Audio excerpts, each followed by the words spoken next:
Hello, good morning, જય Shri Krishna guys. કેમ છો તમે બધા? આઈ હોપ સો તમે બધા મજામાં જ હશો.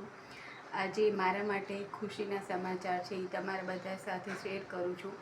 મારી છોકરી નવ્યા 10મા ધોરણમાં હતી, એને 72% આવ્યા છે.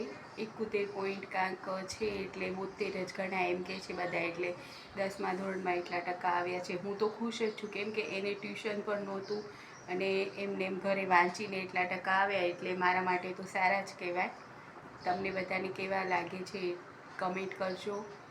અને હું ખુશ છું આજે બહુ જ, કેમ કે મારી છોકરીને 72% આવ્યા છે. એટલે ગાઈઝ, મારે 3 બાળકો છે, 2 છોકરીઓ અને 1 છોકરો છે, હર્ષ, જેને તમે જોતા હશો. એ નાનું છે, એ હવે 7મામાં આવ્યો. મોટી જૂહી છે, એ કોલેજ કરે છે, એટલે કે બી ડિઝાઇનરનો સિલ્વર ઓફ યુનિવર્સિટીમાં કોર્સ કરે છે. અને નવ્યાએ 10માની પરીક્ષા આપી હતી, એનું પણ રિઝલ્ટ આવી ગયું. મારી નવ્યા ઈડર એના દાદી પાસે રહે છે.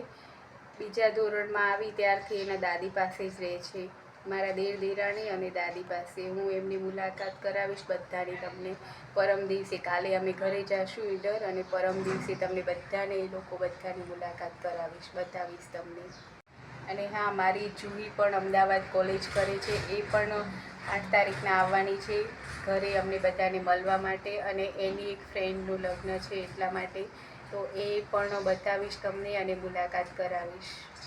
અને હા ગાઈઝ, જેટલા પણ સ્ટુડન્ટ 10મા ધોરણની પરીક્ષા આપી હતી ને સારા ટકા આવ્યા છે, કે ઇવન પાસ પણ થઈ ગયા છે, બધા જ લોકોને કોંગ્રેચ્યુલેશન્સ મારા તરફથી.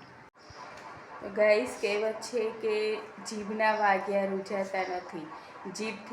જીભ ઉપર વાગ્યું હોય એ રૂંઝાઈ જાય, એ ઘા હોય એને રૂંઝ આવી જાય, રિપેર થઈ જાય. પણ આપણી જીભ દ્વારા બોલીને જે કોઈને ઘા વાગે છે, એ આખી જિંદગી રૂંઝાતા નથી, એના ઉપર રૂંઝ આવતી નથી. એટલે કહેવત તો સાચી જ છે. આપણે કોઈકને એવા બોલ ન બોલવા જોઈએ કે જેથી એને દુઃખ થાય, કોઈ પણ વ્યક્તિને દુઃખ થાય એવું ન બોલવું જોઈએ. જય શ્રી રામ.